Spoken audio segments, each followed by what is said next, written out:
اور ایران چاہتا ہے کہ کسی طرح سے انڈیا جو ہے وہ ایران کی طرف جو ہے وہ ٹلٹ رہے تاکہ آنے والے وقت میں ایران کو سپورٹ ملتی رہے انڈیا کی. لیکن جب سے ایران پہ سینکشنز لگی ہیں, انڈیا جو ہے اس پر بھی امریکہ کی طرف سے پریشر ہے کہ آپ نے ایران سے آئل نہیں لینا. اور 2 دن پہلے جو ہے امریکہ نے انڈیا کی 7 جو آئل ریفائنری کمپنیز تھیں جو کہ ایران کے ساتھ ڈائریکٹ آئل لے رہی تھیں یا اور آئل پروڈکٹس پہ بزنس کر رہی تھیں, ان پر جو ہے وہ سینکشنز لگا دی ہیں, ان پہ پابندیاں عائد کر دی ہیں. تو اس ویڈیو میں ہم یہ ساری چیزیں دیکھیں گے اور آپ کو بتاتا چلوں کہ کل جو ہے وہ ایران کے پریزیڈنٹ مسعود پزیشکیان کا پاکستان کا دورہ ہے, میں اس پہ بھی آپ لوگوں سے بات کروں گا. لیکن سب سے پہلے ہم بات کریں گے کہ ایران نے کون سی ایسی ٹویٹ کی ہے جس میں ایران نے جو ہے وہ انڈیا کا, اور میں اس بارے میں آپ لوگوں سے ڈسکس کروں گا کہ ایران آنے والے وقت میں اپنے تعلقات بھارت کے ساتھ کیسے چاہتا ہے, کس طرح سے چاہتا ہے, اور دونوں ممالک اپنے معاملات کو آنے والے وقت میں کیسے بہتر کر سکتے ہیں یا کریں گے. اوکے, سو ایران کی جو ایمبیسی ہے انڈیا میں, اس نے حال ہی میں ایک لیٹسٹ ٹویٹ کیا ہے. اس نے یہ کہا ہے کہ the United States continues to weaponize the economy and use sanctions as tools to dictate its will on independent nations Iran and India and impede their growth and development. Iran نے یہ واضح طور پہ کہا ہے اپنی ٹویٹ میں جو ایران کی انڈیا میں ایمبیسی ہے کہ امریکہ جو ہے وہ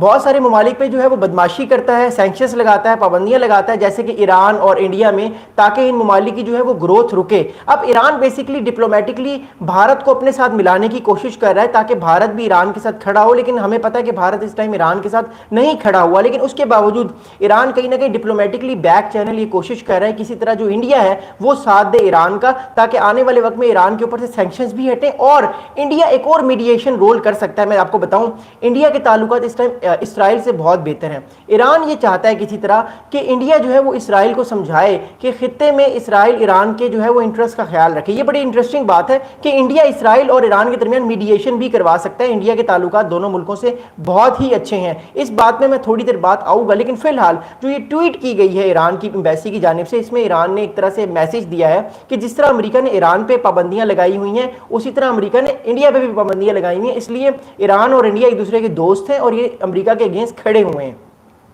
اگلی بات یہ کی ہے the coercive discriminatory actions violate the principles of international law and national sovereignty representing a modern form of economic imperialism. اب اس ایران, اب ہم نے ایک اور آپ کو چیز بڑی امپورٹنٹ بتاؤں گا, جو گلوبل ساؤتھ ہے یعنی ساؤتھ ایشیا, افریقہ, لیٹن امریکہ ہو گیا, جو غریب ممالک ہیں یا گلوبل ساؤتھ کی ہم بات کرتے ہیں, وہ ایک بات بار بار ریپیٹ کر رہے ہیں کہ امریکہ جو ہے وہ ایک گلوبل امپیریلزم جو ہے وہ اپنا لے کر آ رہا ہے. یعنی ایک طرح سے گلوبل جو اس کا ایک گلوبل جو اس کی اکانومی ہے وہ اس اکانومی کی مدد سے بہت سارے ممالک کے اگینسٹ کام کر رہا ہے. بہت سارے ممالک کو جو ہے وہ آپ کہہ سکتے ہیں ایک طرح سے جو ہے وہ بینیفٹ نہیں پہنچا رہا, ان کو نقصان پہنچا رہا ہے اور وہ لاس میں جا رہے ہیں. اب مسئلہ کیا ہے اس ٹائم جو کہ گلوبل ساؤتھ کیا کہہ رہا ہے؟ دیکھیے گلوبل ساؤتھ جو ہے وہ بار بار اس چیز کا میسج دیتا ہے گلوبل ساؤتھ کہ امریکہ بہادر جو ہے وہ کر یہ رہا ہے کہ وہ ممالک پہ سینکشنز لگاتا ہے, ان کے اوپر سے جو پابندیاں ان پر عائد کرتا ہے, اور جب پابندیاں عائد کر دیتا ہے ان ملکوں پہ تو اس کے بعد وہ ملک یہ کرتے ہیں کہ امریکہ کی ساری باتیں مان لیتے ہیں. تو یہ ایک طرح سے ماڈرن امپیریلزم ہمیں دیکھنے کو ملا ہے جو کہ امریکہ اکنامک سینکشنز لگا کر ملکوں کے ساتھ یہ چیز کرتا ہے. لیکن آپ ایک اور بھی آپ چیز دیکھیں کہ جب امریکہ جن ممالک کو بینیفٹ دیتا ہے ان ممالک کو بینیفٹ بھی امریکہ بہت دیتا ہے, لائک انڈیا ہو گیا, اسرائیل ہو گیا, پھر اس کے علاوہ جو امریکہ ملٹری ایڈ بھی دیتا ہے بہت سارے ممالک کو, تو ان پر لیوریج بھی امریکہ رکھتا ہے. ظاہری بات ہے جب امریکہ اتنی بڑی سپر پاور ہے تو اگر اس کی کوئی ملک بات نہیں مانے گا یا اس کے نیریٹو سے اگینسٹ چلے گا تو امریکہ ان کے ساتھ معاملات کو بہتر نہیں کرے گا, امریکہ ان کے ساتھ معاملات کو خراب کرے گا. جیسے کہ ابھی کینیڈا نے کہا کہ کینیڈا کے پرائم منسٹر نے کہا کہ ہم جو ہے وہ اسرائیل کو ریکگنائز, ہم پیلسٹینین اسٹیٹ کو ریکگنائز کرنے جا رہے ہیں. آج انہوں نے 35% ٹیرف لگا دیے کینیڈا پہ اور کہا کہ کینیڈا نو کینیڈا یہ چیز نہیں کرے گا,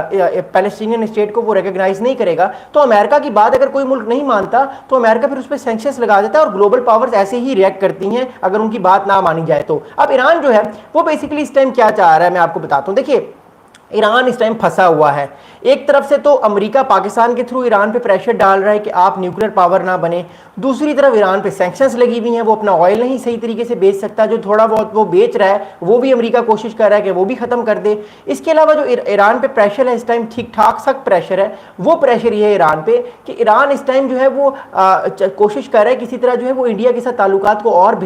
تاکہ آنے والے وقت میں انڈیا جو ہے وہ اسرائیل کو سمجھائے کہ وہ ایران کو زیادہ تنگ نہ کرے. میں پھر کہہ رہا ہوں مودی صاحب کے تعلقات جو ہیں وہ نیتن یاہو سے بہت اچھے ہیں اور ایران اس چیز کا بینیفٹ لے سکتا ہے آنے والے ٹائم پہ کہ وہ مودی صاحب کو کہے کہ سر آپ جو نیتن یاہو صاحب کو سمجھائیں کہ غزہ میں جینوسائیڈ کو کم کریں اور ایٹ لیسٹ ایک طرح سے معاملات کو بہتر کریں اور ہمیں جو ہے